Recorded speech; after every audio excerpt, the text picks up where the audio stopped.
Nous continuons avec la partie de ma conversion. La fois passée, on s'était arrêté sur ce qui m'avait poussé à me séparer de Lucifer. C'était suite à un incident qui s'était passé lorsque nous étions dans une réunion avec le diable. Nous étions tous obligés de donner les rapports des différentes missions qui nous avaient été confiées. La première personne était passée. La deuxième, moi j'étais la 9e personne. Mais arrivé à la 15e personne, la 15e personne c'était un sataniste originaire du Togo.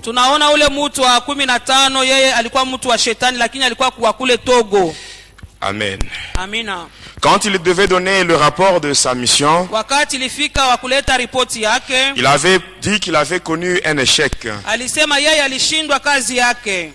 Amen. Amina. Et quand il cherchait maintenant à expliquer le pourquoi de son échec, il avait cité le nom de Jésus. Et nous tous, nous étions tombés ensemble avec le diable. Et moi, avant cela, je croyais que c'est le diable qui était au-dessus de toutes choses. Je croyais que sa puissance était au top. Alors comme j'avais un délai que le diable m'avait imposé, j'avais peur et je ne savais pas quoi faire. Alors lorsqu'il était tombé, juste parce qu'on avait prononcé le nom de Jésus, à ce moment-là, je m'étais dit, quand j'étais de retour à Likasi, je m'étais dit ceci. Donc cet homme, quand il me parle qu'il est au-dessus de toutes choses, à partir de ce qui vient d'arriver, j'ai fini par comprendre qu'en dehors du diable, il y a une puissance qui est au-dessus de celle de Lucifer. Et cette puissance, c'est la puissance du Seigneur Jésus. Amen, amen. Amina. Nous continuons aujourd'hui avec ma conversion. Mais le vendredi, je vais vous parler sur ma délivrance. Ce qui m'était arrivé le 20 décembre de l'année 2003. Le 20 décembre 2003. Lorsque j'étais mort. Et on se préparait déjà pour aller m'enterrer. Mais pendant ce temps-là, j'étais dans le monde astral. Plus précisément dans le séjour des morts, avec des chaînes et un cadenas au niveau de la bouche. Et tout était terminé pour moi. Amen. Amen. Quand tout était terminé, c'est là où maintenant Jésus avait pris maintenant la relève. Et c'est là qu'il m'a délivré. Ça, c'est ce que je vais expliquer le vendredi. Pour aujourd'hui, je continue avec ma conversion. Et la dernière fois, avant de terminer, je vous avais dit ceci. Ce n'était pas facile. Ce n'était pas facile pour que le diable puisse me lâcher. Avec tous les secrets que je connaissais, avec toute la formation que j'avais reçue de sa part, il m'avait formé pour combattre le chrétien, pour détruire, saboter l'œuvre de Dieu. Il m'avait donné beaucoup de stratégies, beaucoup de techniques et beaucoup de stratégies, beaucoup de techniques pour combattre le chrétien et détruire, saboter l'œuvre de Dieu.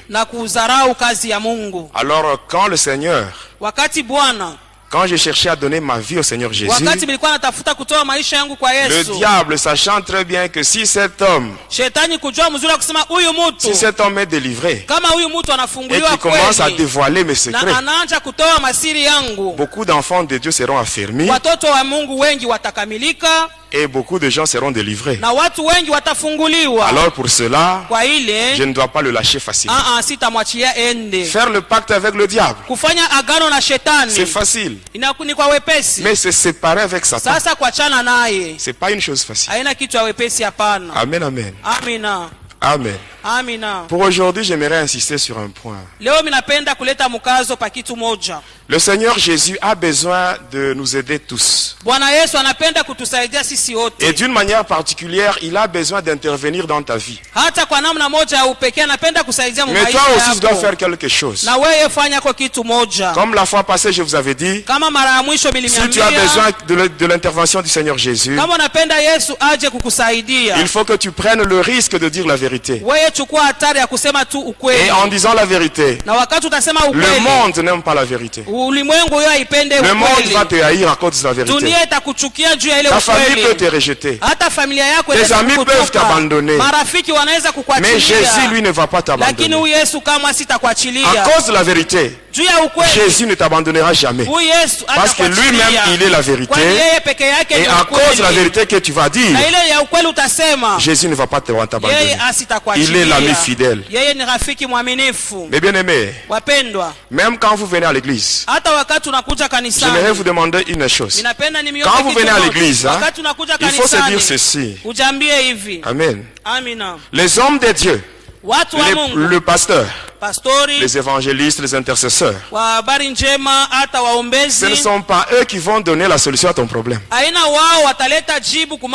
C'est lui qui va donner la solution à ton problème. C'est lui qui va t'accorder la délivrance. C'est le Seigneur Jésus. Le pasteur, les intercesseurs, les évangélistes, ce sont des instruments que Jésus va utiliser pour la délivrance. Amen. Quand tu es dans la détresse, demande le secours de Dieu. Et ici j'attire aussi l'attention de ceux-là qui servent encore le diable dans la sorcellerie et qui font des histoires dans l'église. Faites attention. On ne se moque pas de Dieu. C'est que l'homme aura semé, il va moissonner tout le temps. Et quand tu fais des choses là, ne crois pas que Dieu ne te voit pas. Il te laisse l'occasion que tu prennes que tu saisis cette occasion pour changer.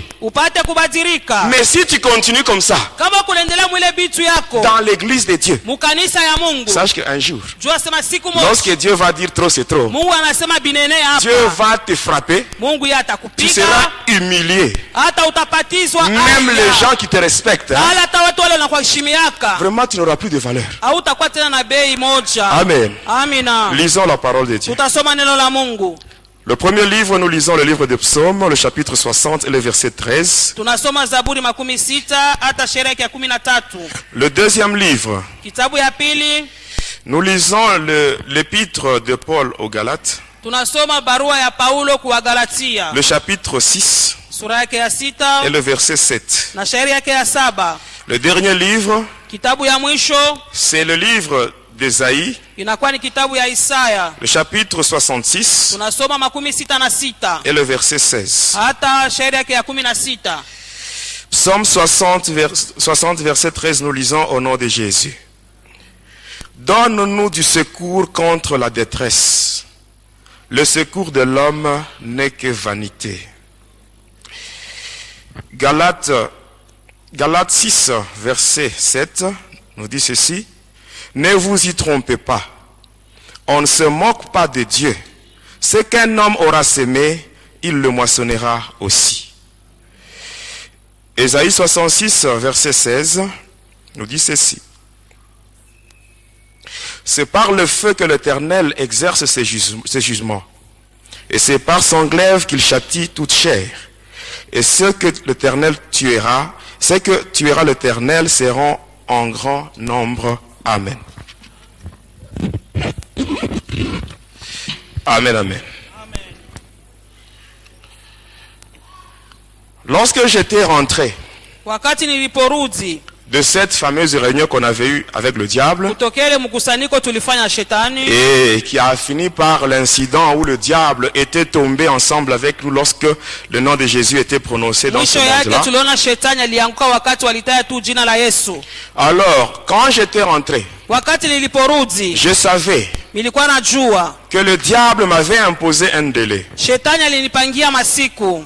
Et il m'avait dit que le délai devait prendre fin le 5 février de l'année 2003. Or, on était déjà à la fin de l'année 2002. Alors, qu'est-ce qui s'était passé? Arrivé l'année 2003. Amen. Je m'étais dit ceci. Comme on a cité le nom de Jésus,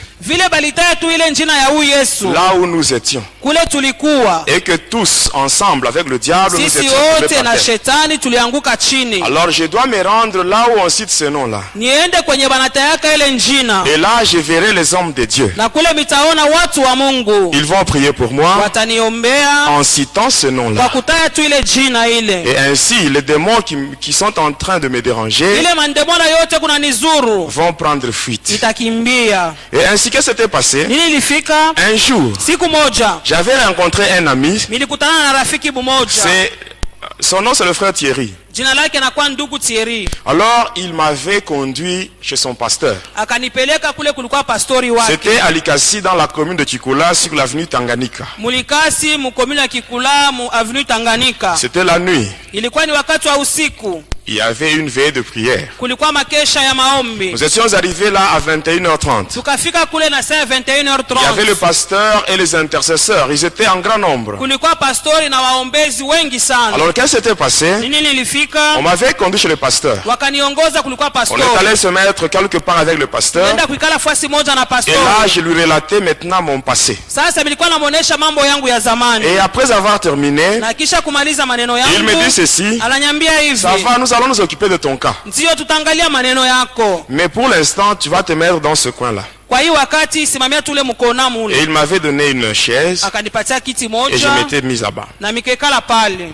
Et la prière avait commencé.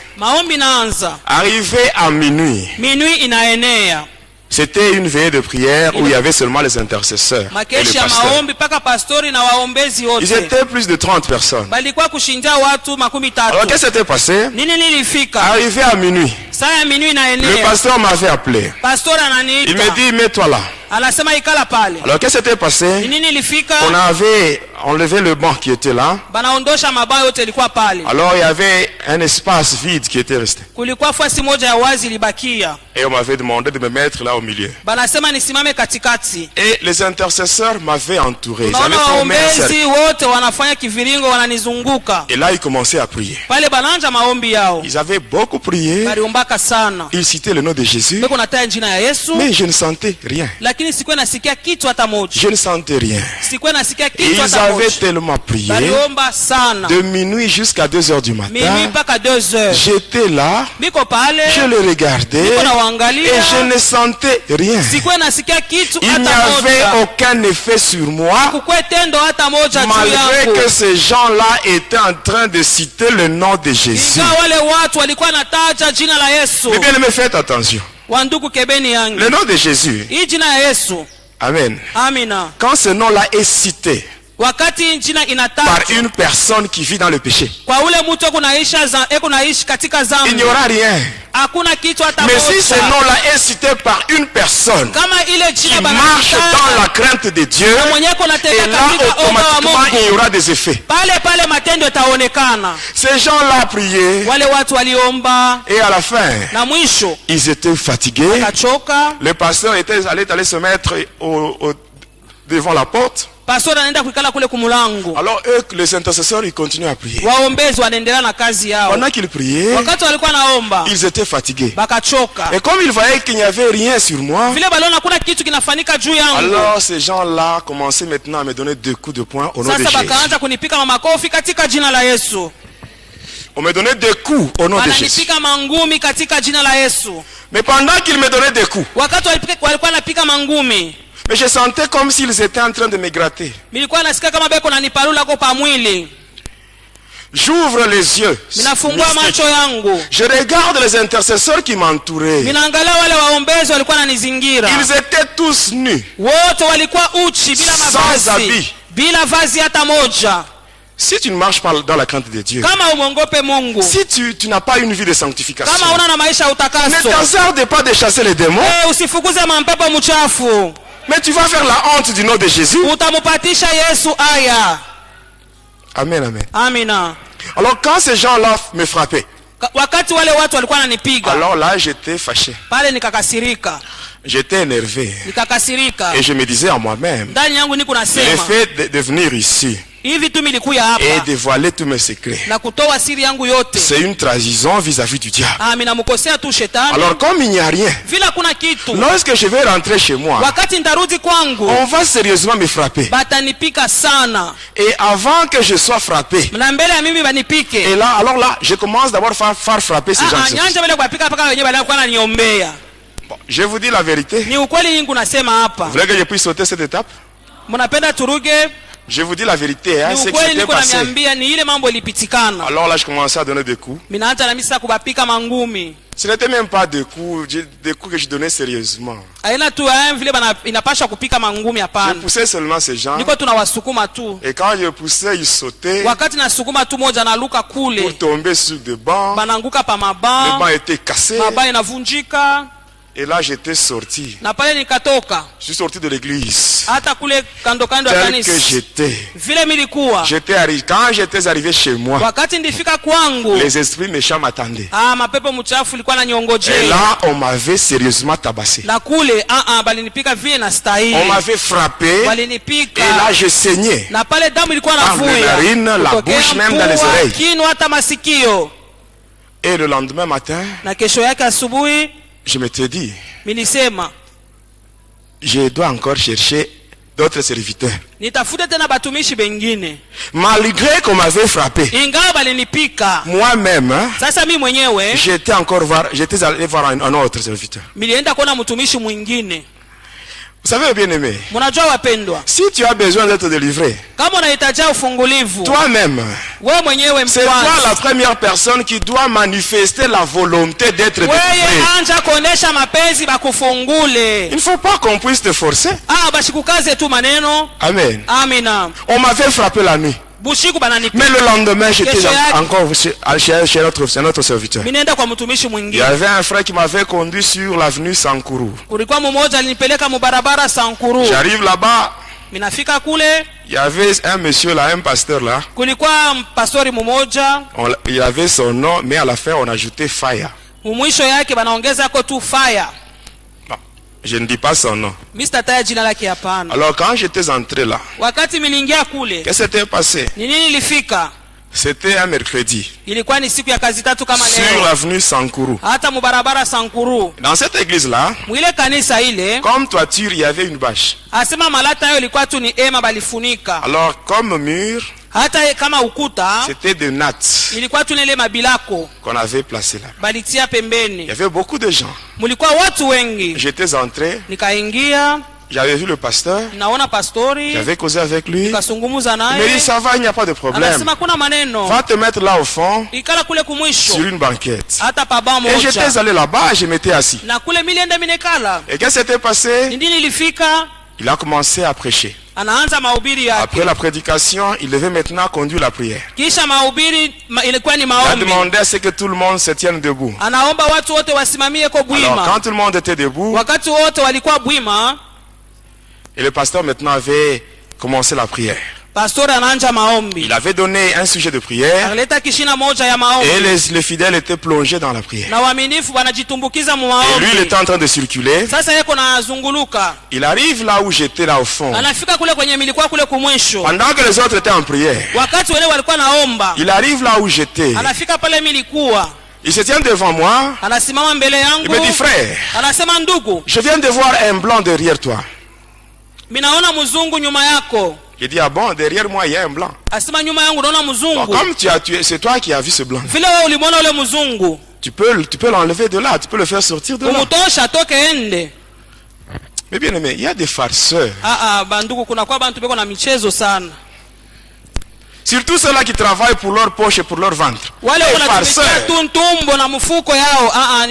Et ils sont vraiment nombreux. Et ce sont ces gens-là qui rendent même les sorciers incrédules.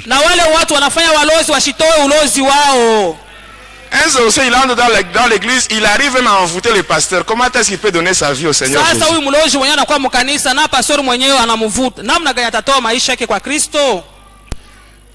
Amen.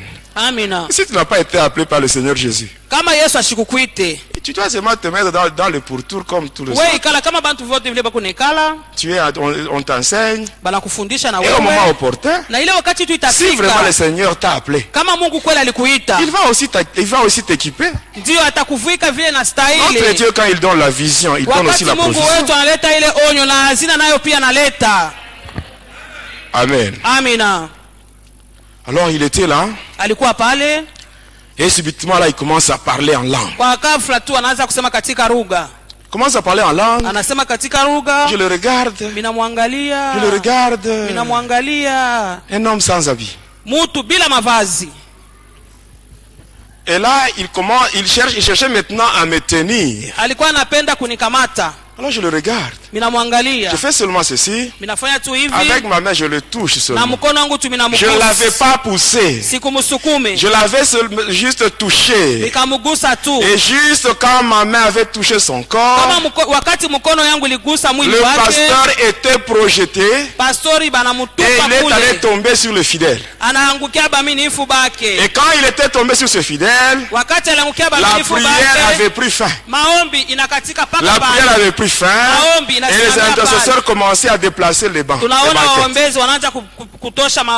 il y avait encore un espace vide.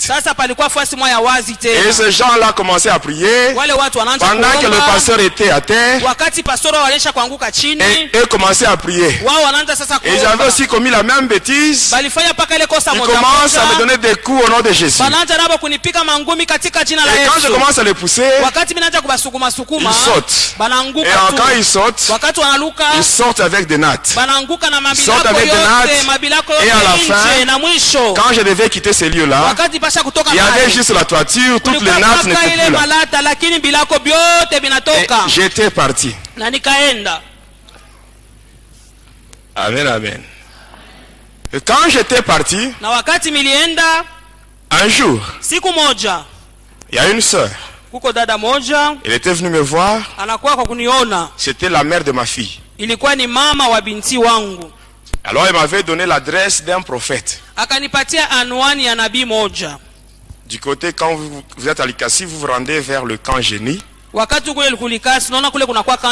Sur l'avenue Dilolo. On m'avait donné l'adresse d'un prophète. Et j'étais parti. J'arrive là-bas, je frappe à la porte. Le prophète était chez lui au salon avec sa femme. Quand j'étais entré, j'arrive là-bas, je les salue. Il me demande le pourquoi de ma visite. Et là je commence à parler. Je commence à parler que je suis sataniste, je cherche la délivrance. Et je voulais ajouter. Il me dit tais-toi.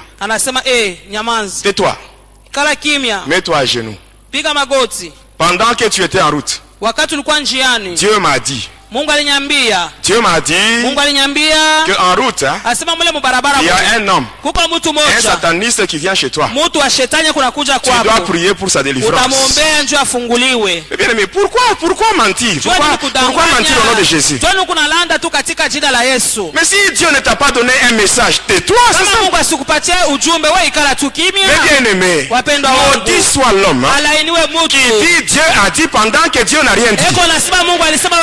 Le silence de Dieu ne signifie pas son absence. Amen. Alors, il me dit, mets-toi à genoux. Et comme c'est moi qui étais dans le besoin, j'étais obligé d'obéir. Et j'avais obéi à cet homme-là. Je m'étais mis à genoux. Alors il vient directement avec sa main, il impose sur ma tête. Il commence à prier. Juste quand il avait imposé sa main sur ma tête, il était lui-même projeté, il est allé se cogner au mur. Et quand il s'était cogné au mur, il se relève, il prend sa femme par la main, il ouvre la porte, et les deux prennent fuite. Et il me laisse seul dans la maison. Et quand j'avais ouvert la porte, ils étaient déjà dans la parcelle, hein? Et juste quand j'avais ouvert la porte, ils me voient, ils quittent la parcelle, ils se retrouvent maintenant sur la route. Et même les gens, les voisins étaient venus. Il y avait beaucoup de gens là-bas. Alors comme j'avançais, le prophète et sa femme, ils avaient quitté même la route, hein, pour aller maintenant dans la parcelle de l'autre côté. Lui qui avait dit que Dieu lui avait dit. Voyez, pourquoi tromper? Il y a des gens qui croient que non, Dieu agit seulement par la prophétie. Non. Parce qu'aujourd'hui il y a même des prophéties fabriquées. Les vrais prophètes, ils sont là, ils existent. Mais ils sont en petit nombre. Mais ceux qui sont en grand nombre, ce sont les faux prophètes. Parce que même moi, j'étais prophète. J'ai parlé en langue. J'ai prophétisé. Amen. C'est triste. Et j'étais sorti de là, j'étais rentré chez moi. J'arrive chez moi, on m'attendait. Et là, on m'avait encore frappé sérieusement. J'étais resté chez moi. 2 jours plus tard, il y avait un autre frère qui était venu me voir. Et il me donne l'adresse d'un autre prophète. J'étais parti. J'arrive là-bas. Je frappe à la porte. Il me dit, n'entre pas. Il était à l'intérieur, hein? Il me dit, n'entre pas. Commence par enlever tes souliers. Parce que ici tu es sur un lieu saint. Enlève tes souliers vite. J'avais enlevé mes souliers. Et après j'étais entré. J'entre dans le lieu saint. Je me retrouve dans le lieu saint, il y avait la natte. Et il me dit, mets-toi là. Et je m'étais assis sur la natte dans ce soi-disant lieu saint. Étant là-bas, et le prophète commence à prier. Il prie en langue. Et pendant qu'il priait, il était en train d'invoquer les démons. Bon, comme moi j'étais sataniste, j'étais déjà familiarisé avec les démons. Quand quelqu'un invoque les démons, pour moi ce n'était pas difficile de découvrir. Il invoque les démons. Je sens. Et après je le regarde. Un sataniste. Un sataniste de niveau vraiment très bas par rapport à moi. Alors je me lève. Je me lève. Je dis, toi. wewe tu oses faire ça sur moi. unapima kufanya hii maneno juu yangu. J'avais fait ce geste. Minafanya tu hivi. Je fais ça. Minafanya hivi sur son visage. pa uso wake. Je cache ça derrière moi. Naificha nyuma yangu. Et je crache sur lui. Na mimi namutemea mate. Et j'étais parti. Na mikaenda. 2 jours plus tard, masiku mbili kisha, le prophète était mort. Ule nabii akakufa. Et par après, j'ai continué toujours. Kisha yake mimi nilikuwa tunaendelea na safari yangu. Et après, na kisha yake on m'avait donné l'adresse bakanipatia tena anwani nyingine d'une autre église ya kanisa ingine en ville. Mule mutauni. J'étais allé là-bas. Nikaenda kule. J'arrive à l'église. Minafika kule kukanisa. L'église était dans la même parcelle avec la maison du pasteur. Ile kanisa ilikuwa katika pango moja na nyumba ya pastori. J'étais entré. Nikaingia. J'entre seulement dans l'église. Minaingia mukanisa. Je cause avec le pasteur. Ninazungumza na pastori. Il y avait des mamans là, les intercesseuses. Kulikuwa wa mama sasa waombezi. Et après le pasteur me dit, kisha pastori ananiambia, aujourd'hui, leo tu seras délivré. Utafunguliwa. Et quand il me dit ça, wakati ananiambia ile, j'étais content. Nikafurahi. Après quelques minutes, kisha kuna kwa tu madakika chache, j'entends des bruits. Minasikia makelele. Comme le hurlement du cheval. Kama vile mafarasi ikuna.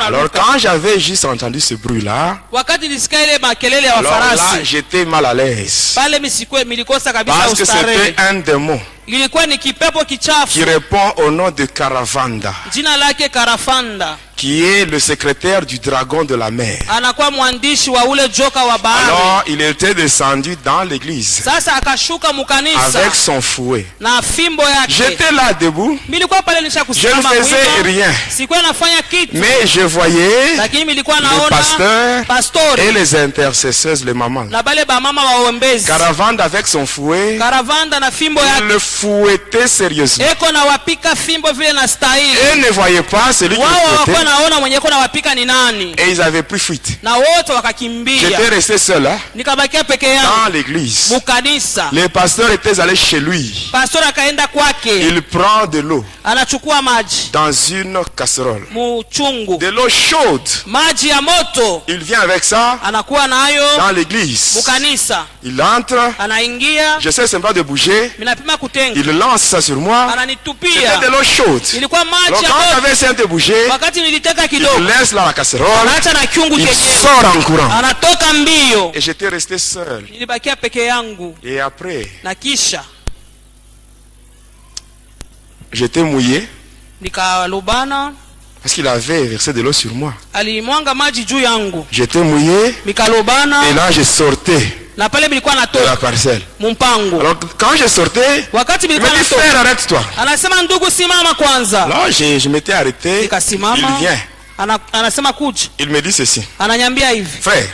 Ndugu. Dieu m'a dit.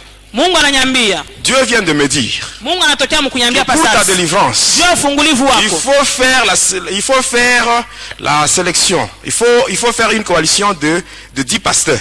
Asema changa wa pastori wa 10. Un seul pasteur ne peut pas prier pour toi. Asema pastori mmoja hawezi kukombea wewe.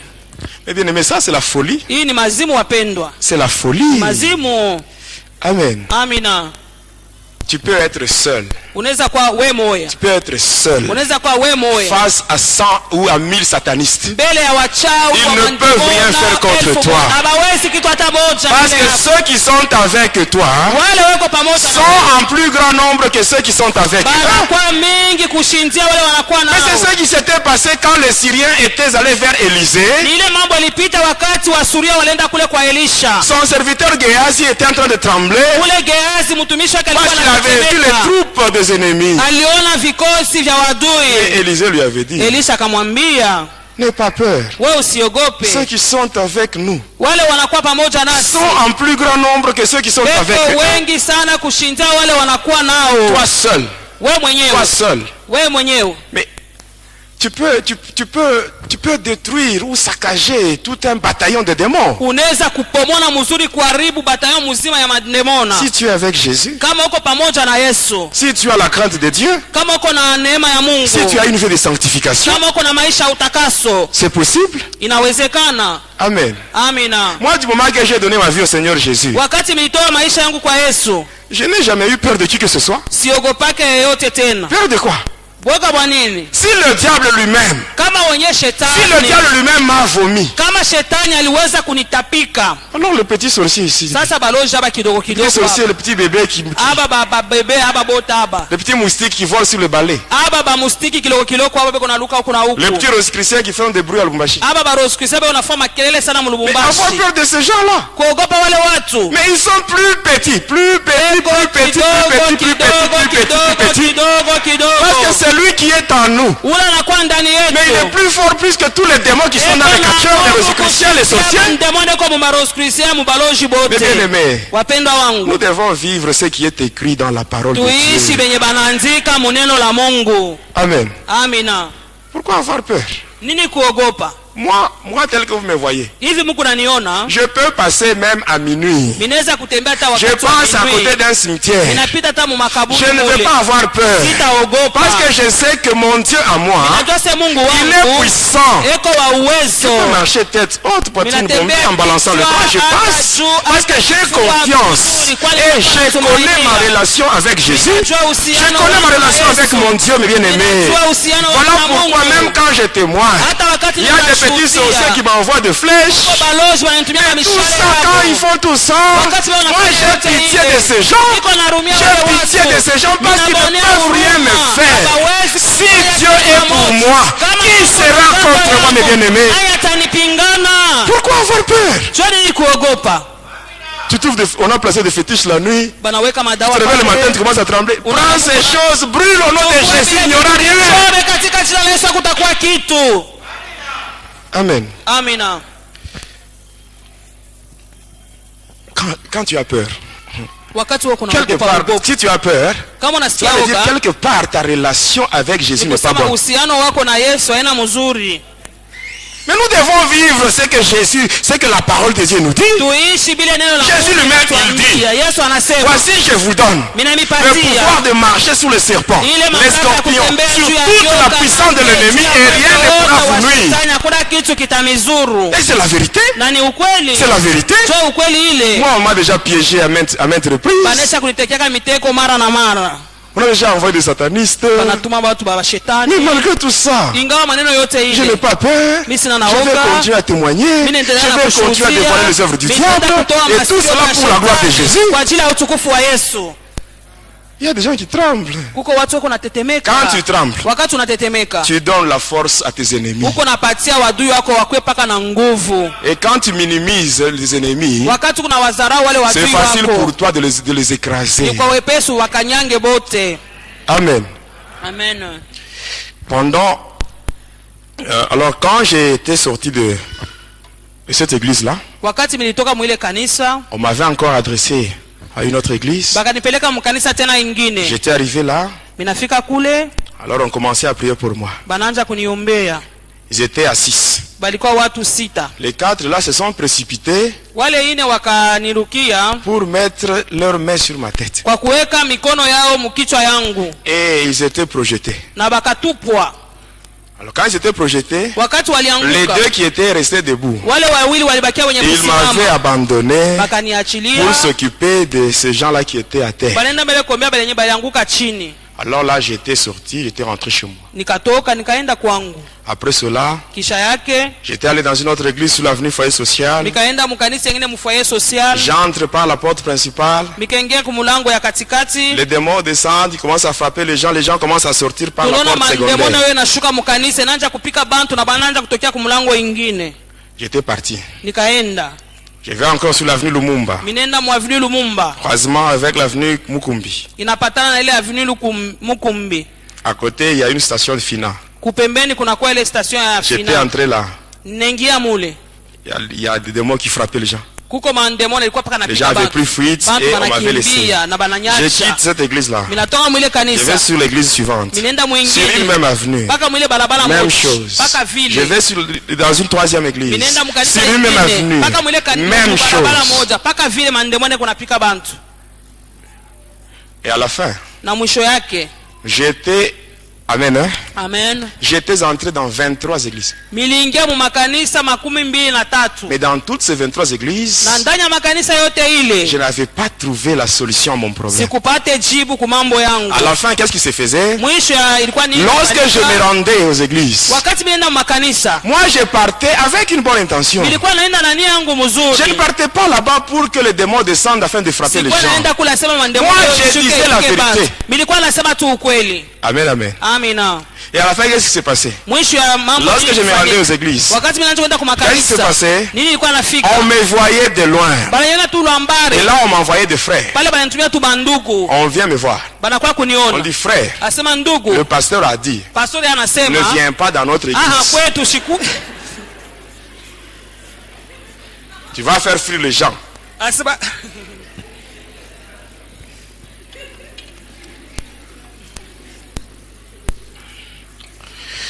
Amen. Amen. On m'est chassé. Et les on disait, cet homme-là, avec ce nom-là, le nom-là que j'avais, on disait non, cet homme-là, il ne peut pas être délivré. Vous ne savez pas, cet homme-là, c'est lui-même le diable. C'est ce que les gens disaient.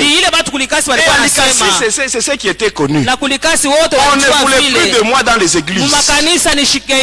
Alors, comme on ne voulait plus de moi, je m'étais dit, comme on ne veut plus de moi dans les églises. Or le diable lui aussi il va me tuer si je ne donne pas 2 personnes de ma famille. Alors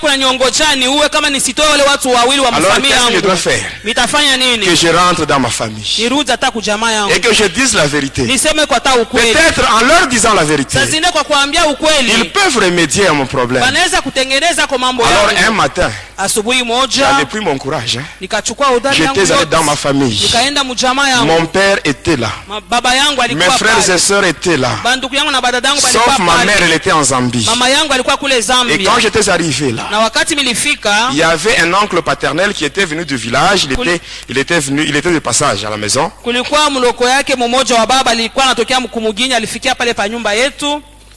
Alors quand j'étais là au salon, avec toute la famille réunie, j'avais dit ceci. Vous savez tous que je suis sataniste. Mon père m'avait dit ceci. Oui, je sais. Oui, je sais. Et ton père, c'est le diable. Oui, c'est ce que mon père m'avait dit. Mon propre père. Parle vite. Nous avons d'autres choses à faire. Alors j'ai dit ceci. Vous savez que je suis sataniste. Et maintenant, au moment où je vous parle, on m'a demandé de tuer 2 personnes. Et les 2 personnes qu'on m'a demandé, les 2 personnes que je dois tuer, c'est parmi vous qui êtes ici. Amen, amen. Mettez-vous à leur place. Mettez-vous à leur place. Amen. Amen. J'avais dit la vérité. J'avais pris le risque de dire la vérité. Et quand je disais cette vérité-là, je n'avais pas une mauvaise intention. Je disais la vérité. Et c'est ce qui était réel. Et avant de me répondre, alors tout le monde commençait à pleurer. C'était déjà le deuil. Il n'y avait pas quelqu'un qui était mort, mais c'était déjà le deuil. Et par après, les voisins même étaient venus pour demander celui qui était mort. Et par après, mon père s'était ressaisi. Alors il a réuni tout son courage. Il me dit ceci. Ananiambia hivi. Tu vois? Unaona? Ma maison à moi. Hii nyumba yangu. Ce n'est pas un poulailler. Haina fasha wa nkuku. Ce n'est pas une boucherie. Haina fasha kuua manyama. Où tu dois prendre ce que tu veux pour ton père le diable. Ile unaweza kuchukua kwenda mpelekea baba yako shetani. Et au moment où je te parle. Na wakati niko nasema na wewe. Tu quittes ma maison. Toka mnyumba yangu. Tu quittes et sache qu'à partir d'aujourd'hui tu n'es pas mon fils. Tu n'es pas mon enfant. Et ces gens que tu vois ici, ils ne sont pas tes frères ni tes sœurs. Alors tu dois aller.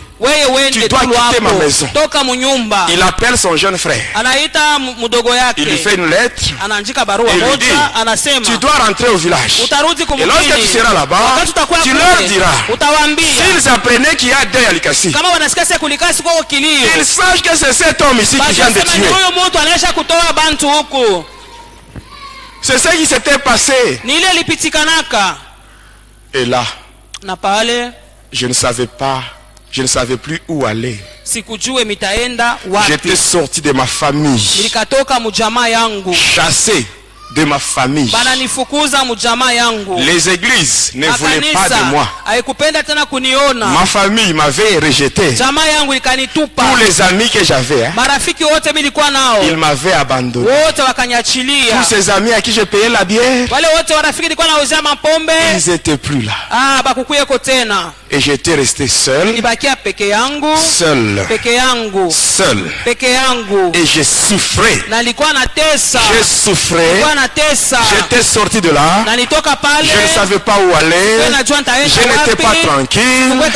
Et là, j'ai resté au marché. Moi, je dormais au marché. En dessous des étalages. C'est là où je dormais. Moi qui servais le diable. Moi qui avais servi le diable pendant 25 ans. Moi que le diable avait demandé d'appeler papa. Mais ce jour-là, lui qui était mon papa, il m'avait abandonné. Mais bien aimé, dans le moment de détresse, demandons le secours de Dieu. Le secours de l'homme n'est que vanité, mes bien-aimés. Et j'étais triste. Et là je prenais tous les drogues nécessaires pour chercher à avoir la paix. Mais c'était sans succès. Et pour finir, je m'étais trouvé une maison sur l'avenue Shaba. Et je m'étais installé là-bas. Et une nuit je dormais. Alors là, vers 4 heures du matin, j'avais entendu de bruit. Des gens qui criaient. Et quand j'étais sorti, il y avait un cas de vol. Alors on avait dit que le voleur avait pris la direction, il avait pris la direction qui allait vers la droite. Alors ensemble avec ceux-là qui étaient là, on commençait à poursuivre le voleur. Et comme on ne l'avait pas trouvé, on était rentré. Arrivé là-bas, les gens qui étaient là, ils avaient dit, on n'a pas vu le voleur. Alors une sœur de cette famille-là, la famille victime, ça avait dit, pourquoi vous dites que vous n'avez pas trouvé le voleur? Vous n'avez pas trouvé le voleur, mais le voleur est là. Et c'était moi qu'on avait cité, qu'on avait désigné comme voleur. Je dis, moi voleur? Mais qu'est-ce que j'ai fait? Tout ça, c'était le diable. C'était les esprits qui s'étaient incarnés dans cette sœur-là pour m'énerver. Afin que je puisse solliciter maintenant l'intervention du diable.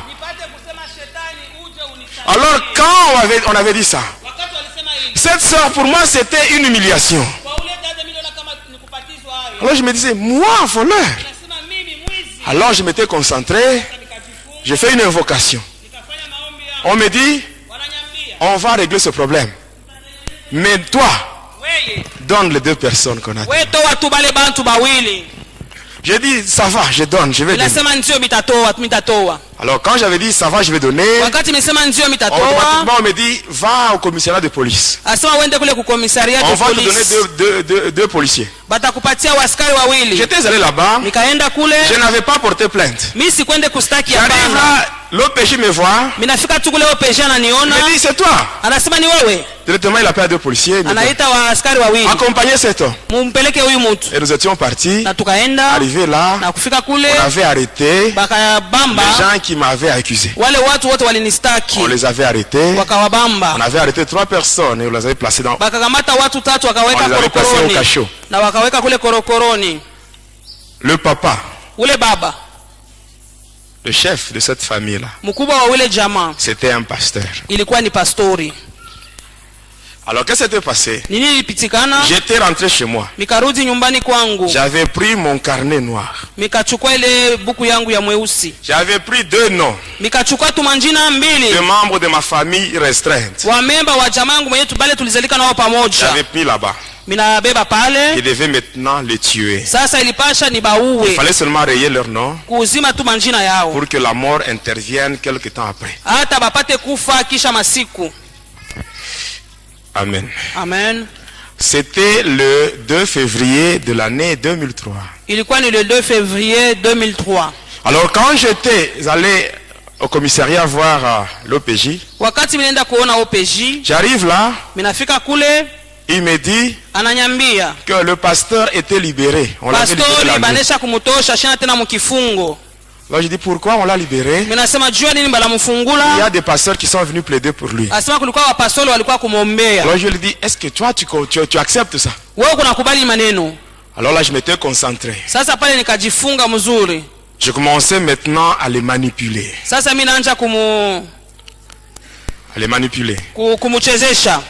Et là je commence maintenant à lui dicter.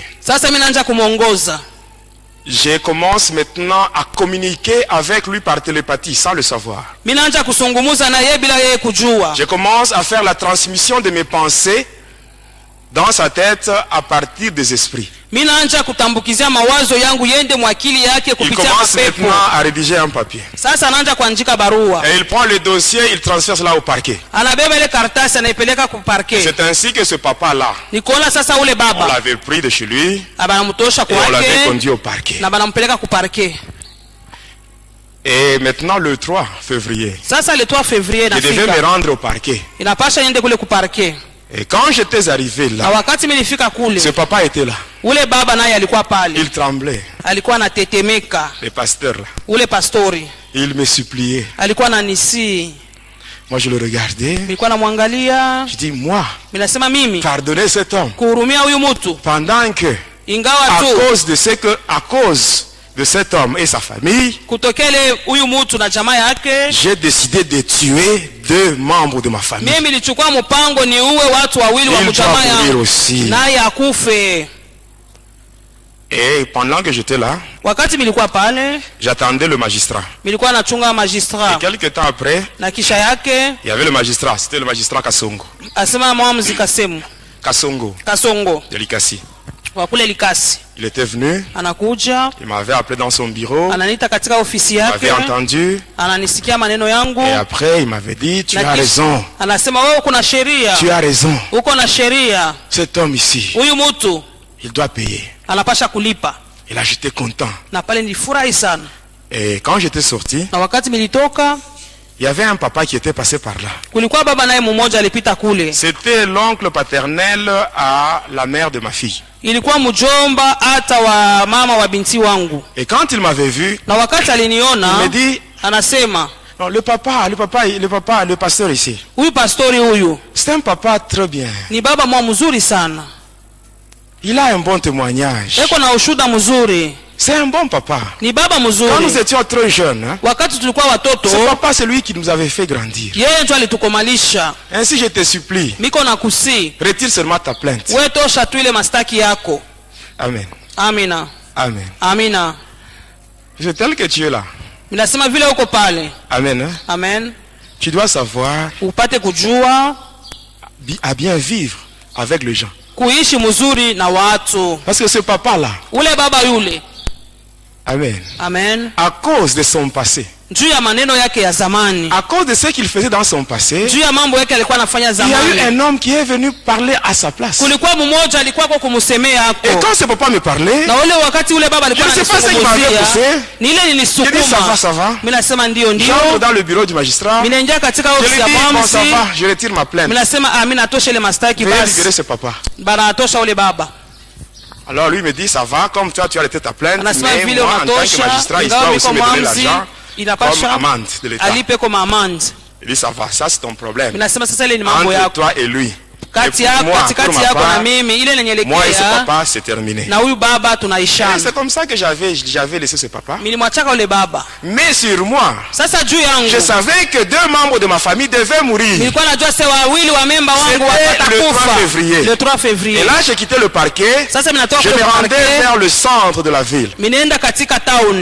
Et pendant que j'évoluais, j'avais un colis. Et dans ce colis, il y avait un flacon. Et dans ce flacon-là, il y avait un mélange du sang humain avec le parfum Hausarabia. Il y avait un livre qui avait la mention les plus grands secrets de Lucifer. Il y avait un crucifix. Et il y avait aussi un mouchoir que j'avais reçu lorsque j'avais adhéré dans l'ordre de Primacuria au sein de la magie indienne. Vous connaissez le Primacuria? C'est dans cet ordre-là qu'on s'est rencontré avec le président Mobutu. Même la vente de notre pays au diable. Notre pays, le Congo, quand il était encore Zaïre, Mobutu l'avait vendu. Et sachez que notre pays, pour sortir de la souffrance, Amen. Ce n'est que par la prière. Par la prière et la prière, c'est tout. Nous tous, nous avons vu, lorsqu'il y avait les élections, les gens se disaient qu'avec maintenant les élections, il y aura des institutions qui seront maintenant établies, et la paix va rentrer dans le pays. Et si nous voyons ce qui se passe, c'est pire. Amen. Et notre pays peut sortir de ce chaos seulement par la prière. Ainsi, l'Église a la mission de prier pour le pays. Il y a beaucoup de choses. Moi, je connais sur la vente de notre pays. À 2 endroits. La source du fleuve Congo et à l'embouchure. À partir d'une loge mystique qui a 8 dragons qui se trouve au niveau de Badolite, le temple de Kawele. Tous ces gens-là qui ont travaillé avec Mobutu dans le gouvernement de transition. C'était seulement la distraction. Ces gens-là, c'était des amis. Tous agents de Satan. Ils travaillent pour un même maître. Et ils ont un même objectif. Qui est celui de plonger les enfants de Dieu dans la souffrance. Parce que l'homme, dans sa nature,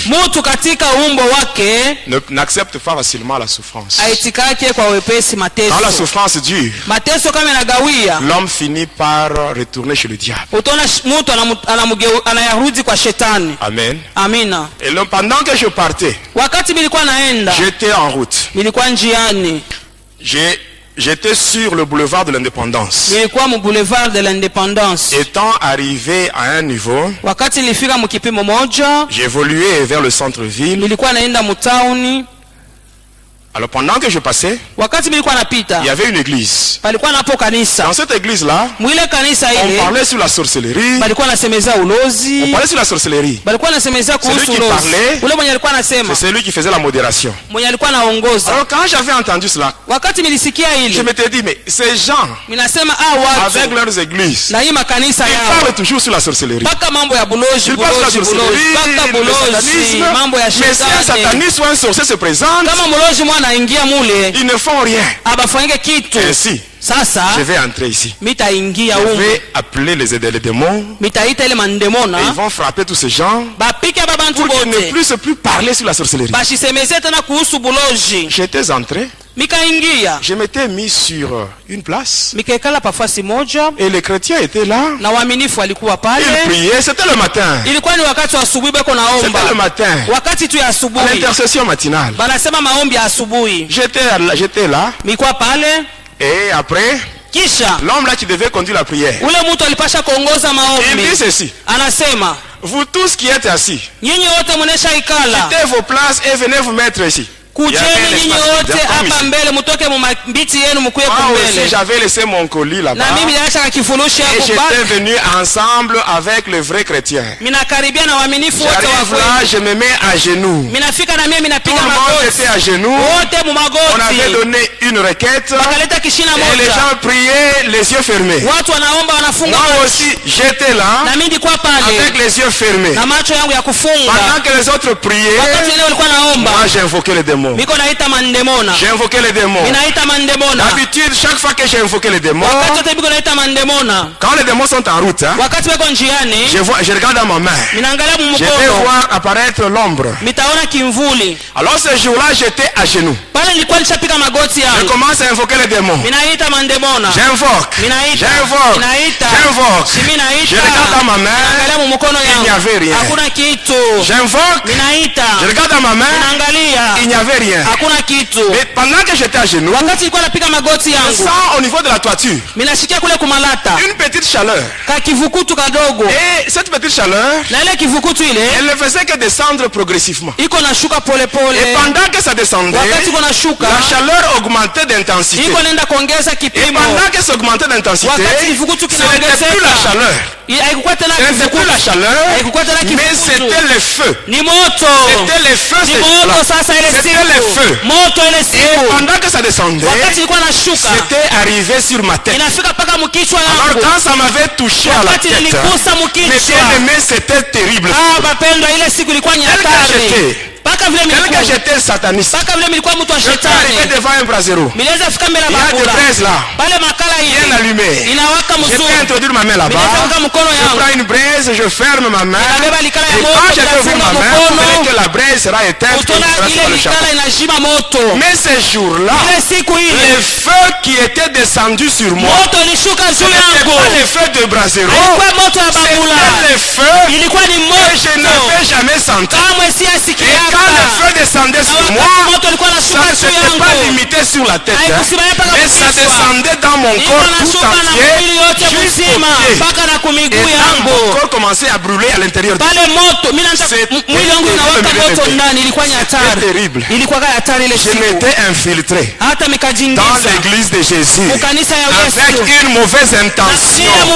Même toi, sorcier qui m'écoute, si même quand tu viens à l'église, tu fais ce que tu as toujours l'habitude de faire, sache que Dieu te voit. Il te voit. Il n'a pas peur de toi. Il te voit, mais il te laisse le temps que tu prennes la décision pour changer. Mais si tu veux demeurer dans ce que tu fais, sache que quand Dieu va dire trop, c'est trop. Dieu lui-même, la Bible dit que notre Dieu, il exerce son jugement par le feu. Et le feu de Dieu va tomber sur toi. Et ce jour-là, tu verras maintenant que Dieu, il est Dieu, il est au-dessus de toutes choses. Ce jour-là, le feu était descendu sur moi. Alors là, je me disais, cette fois-ci, je dois maintenant prendre fuite. Et maintenant, j'étais à genoux. Je faisais des efforts pour me relever. Tel que tu es là, si tu te mets à genoux, on te demande maintenant de te tenir debout. Ça va prendre combien de temps? Mais, peut-être une minute. Même pas une minute. Mais moi, ce jour-là, je voulais maintenant me relever pour prendre fuite. Mes genoux étaient cloués au sol. Je faisais tous les efforts. Pendant que je faisais les efforts, les gens qui étaient en prière, ils avaient ouvert les yeux. Ils m'avaient vu. Maintenant, la prière avait pris fin. Tout le monde avait orienté sa prière vers moi. Et c'est maintenant toute l'église qui envoyait le feu sur moi. Tout le monde envoyait le feu sur moi. Et c'était terrible. J'avais fait 10 minutes à genoux. C'est pour vous dire, mes bien-aimés, qui que l'on soit, sataniste, sorcier, magicien, tes genoux doivent fléchir devant Jésus. Quoi que tu sois, qui que tu sois. Et après les 10 minutes, mes bien-aimés, je m'étais concentré. Alors comme il y avait une forte chaleur, j'avais maintenant invoqué. J'invoque mon maître, celui de Kisangani. Il n'avait pas répondu. J'invoque le prêtre qui m'avait initié à la magie catholique. Sans réponse. Alors je me dis, comme tous ces gens ici ne veulent pas répondre, que j'invoque maintenant le plus grand maître. Et là, j'avais invoqué Lucifer lui-même. J'invoque Lucifer, même Lucifer ce jour-là, il n'avait pas répondu. Il n'avait pas répondu. Le diable n'a aucun pouvoir sur l'église de Jésus. Il n'a aucun pouvoir sur l'église de Jésus. Et à la fin, j'étais tombé. J'avais perdu connaissance. On m'avait fait sortir à l'extérieur. Étant à l'extérieur, même les gens qui passaient. Le matin, c'était à 9h. Les gens qui passaient en ville, on les appelait, venez voir le sataniste qui est tombé. Même les gens qui me craignaient ces jours-là, j'étais complètement humilié. Parce que c'était au centre de la ville. Et étant à l'extérieur, quand j'avais pris un peu d'air, c'est ainsi que la communication avec Lucifer était rétablie. Il me dit, rentre là-bas. Rentre dans l'église et tue 2 personnes. Pendant qu'on me brûlait, il n'était pas là. Mais il me dit encore de rentrer. Vous voyez comment il est moins sérieux. C'est ça la grande différence avec Jésus. Mais bien aimé, c'est ça la grande différence avec Jésus. Quand tu pars en mission avec le diable, avec les démons, tu arrives là-bas, les choses commencent à se compliquer. Les démons et le diable, ils prennent fuite et ils partent. Mais si tu vas avec Jésus, les choses se compliquent. Jésus te dit, mets-toi derrière moi et moi-même, je vais maintenant combattre à ta place. Je vais combattre à ta place. C'est ça la grande différence avec Jésus. Pour aujourd'hui, on s'arrête par là et on continue prochainement.